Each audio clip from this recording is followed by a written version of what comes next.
Okay, so we have Emily Schaefer, who is going to, I'm not 100% sure where, but she's going to tell us in a second here, former Hoover student that we are interviewing today. Emily, could you briefly tell us where you're going to school? Because I forget, and I want to say Akron, but I feel like that's wrong.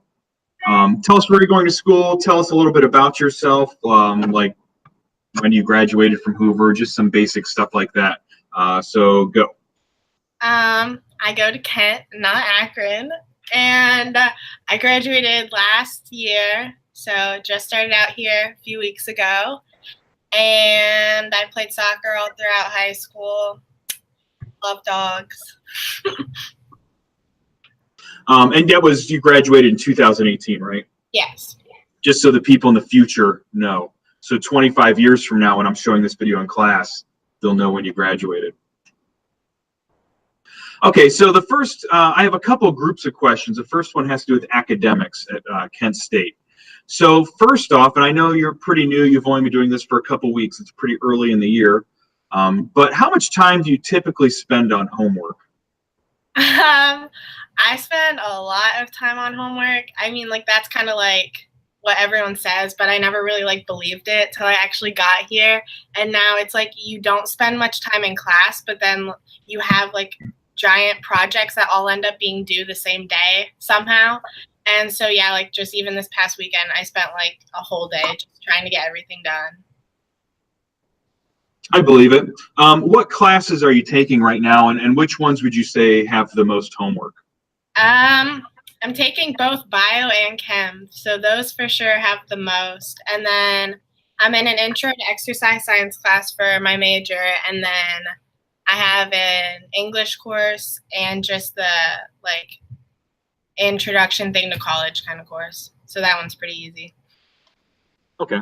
Yeah, those intro courses are pretty, like, they show you around campus and stuff like that, or what do they do? We haven't done much at all in there so far. They just like show you how to use like the website and all that. Okay, just some basic stuff. Yeah.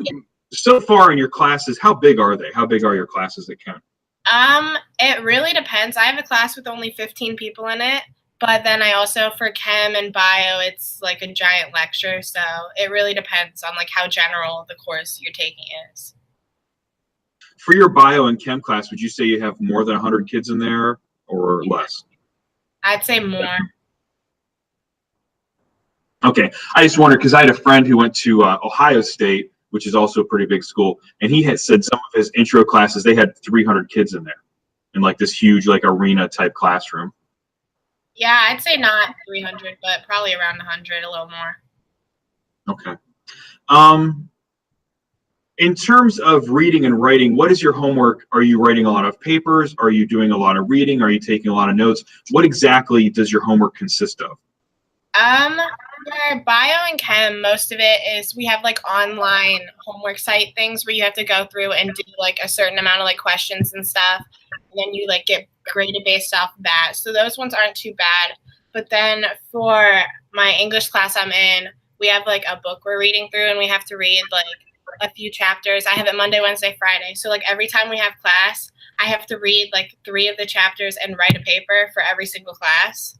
So that's not fun, but.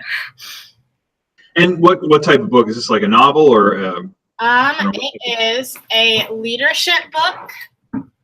It's really bad. Okay.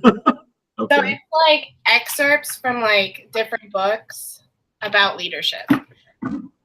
Yeah. Sounds pretty awesome. No. No. So how would you say so far, and again, it's pretty early in the year, how does your English class compare to like my honors class that you took 2 years ago? Mine's like, it's really different, but mostly because the only reason I have to take that class is because I'm in the honors college. So they make you take like an honors version of English. So they want theirs to be very like discussion based. So that's the reason we have to do so much out of class, because then every time we go into class, we just sit, and that's the class with only 15 people. And we just sit in there and we talk all class pretty much. So it's different, but like mostly because of the type of course it is. Okay, good. Thank you. Now, you said you're in the honors college. That's awesome. So can you let our kids know, because I can tell you we're doing the college research right now. They have no idea about anything, just like I'm sure you did a couple years ago. So can you tell me, like, what did it take to get into the honors college? And now that you are in it, what are the perks? What do you have to do? Stuff like that. Okay, so basically, I don't remember so much how I got into it. I think they like send you, if you apply to Kent and you have like a certain GPA or something or higher, they'll send you like an application if you want to apply for the honors college. And it's not much at all to apply. You just fill out a few extra questions and you have to write an essay, which not hard at all. And then basically they'll tell you whether you're in or not. And kind of what you have to do is you have to take, I forget how many, but it ends up being like one honors credit per semester. So, and you can make, I have my bio class right now is an honors class, so I'm actually in 2. So you can make pretty much anything honors, so it's not hard at all to get all that done. And then you just have to like maintain a certain GPA, but I don't think that's that bad either. And then basically the perks being in it is you can live in the honors housing if you want, which I actually don't live there because my roommate's not in honors, but apparently they're pretty nice. And the main reason I did it is you can get like a lot of scholarships. So that was helpful. Okay. Do you get any type of like learning communities or study groups being part of the honors program? You can actually, there's like the honors dorms have the honors advising and everything like in that building. So I guess that would be more like prevalent if I lived there. So they have like lounges and stuff there, and you have like free printing and stuff if you live there. And yeah, so I think they have a little more of that than I do here. So how come you're not over there then? Like, why did you choose not to go in there, or you just didn't get a chance to get in, or? Well, technically, you can live in the honors dorms if you don't have an honors roommate, which is the case I'm in. But the honors dorms filled up like really quick this year. So I know a person that works in honors, and she was like, if you don't have an honors roommate, you're not going to make it in. So, yep. Okay. Did you choose your roommate? Yeah. Oh, okay. So, okay. That makes more sense. I thought they may have assigned one to you, and okay. No. Okay. Next, you talked a little bit about financial aid, and you don't have to get too like personal here, but what can you tell us in terms of like how much does it cost to go to Kent, both with your tuition and room and board? How much do you get in terms of financial aid, scholarships, maybe some of these honors scholarships that I'm not really familiar with? You could educate me as well. What can you tell us about that? Yeah, for Kent, one of the main reasons I actually came here is because of like all the financial aid you can get. So it's about $10,000 a year for like your schooling, and then about the same for room and board. So actually, I got pretty much all of my schooling paid for through just normal scholarships and then the honors, which about more than half of my scholarships are actually from the honors. So that got most of it paid for. So that's been pretty nice. But yeah, like compared to other bigger schools like Ohio State, Cincinnati, all that, like I didn't get very much from them. So it's been nice having that. Okay. I know, again, it's still early, but have you heard anything about, well, first off, what's your major right now? I'm doing exercise science.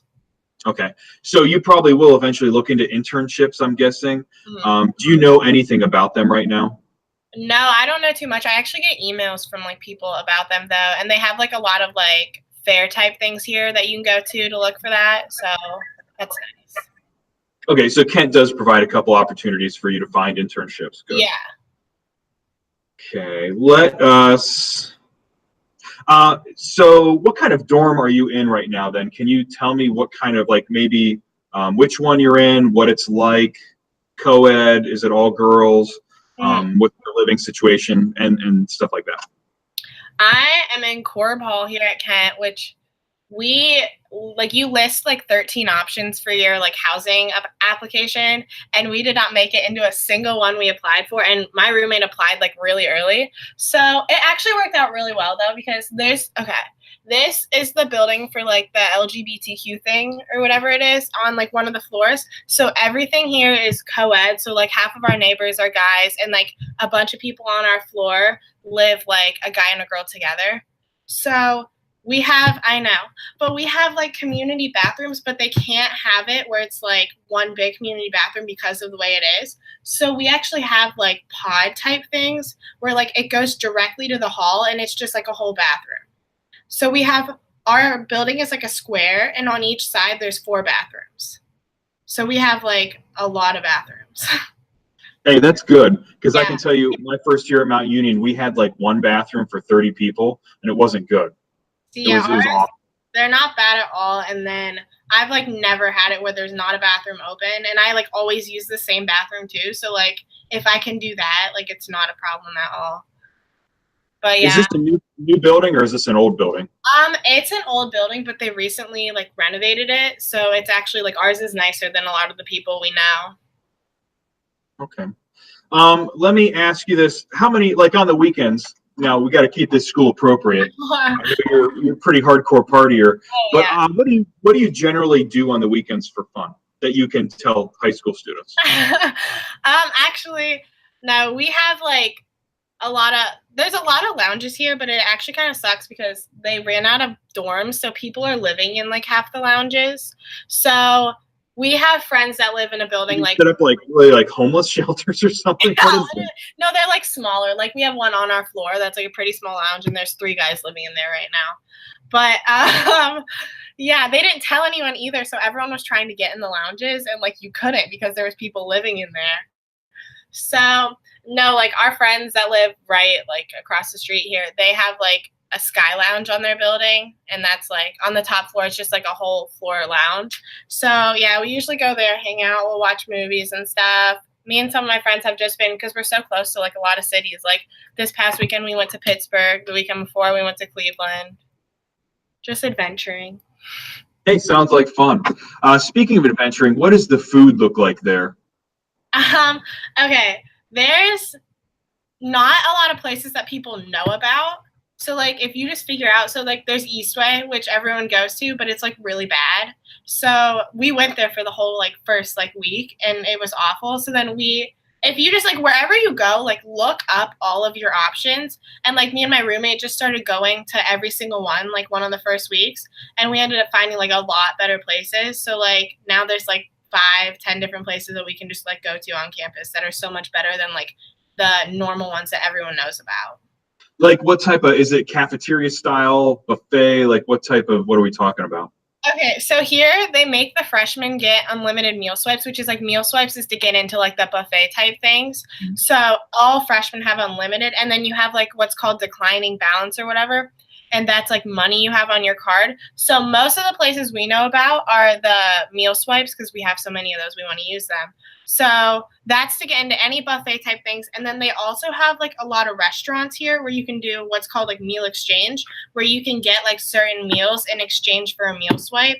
And then I think you have like 5 of those a day at each place. So you could we know people that go to like this one diner place like 5 times a day just to eat there every single time. So you can do that. Okay.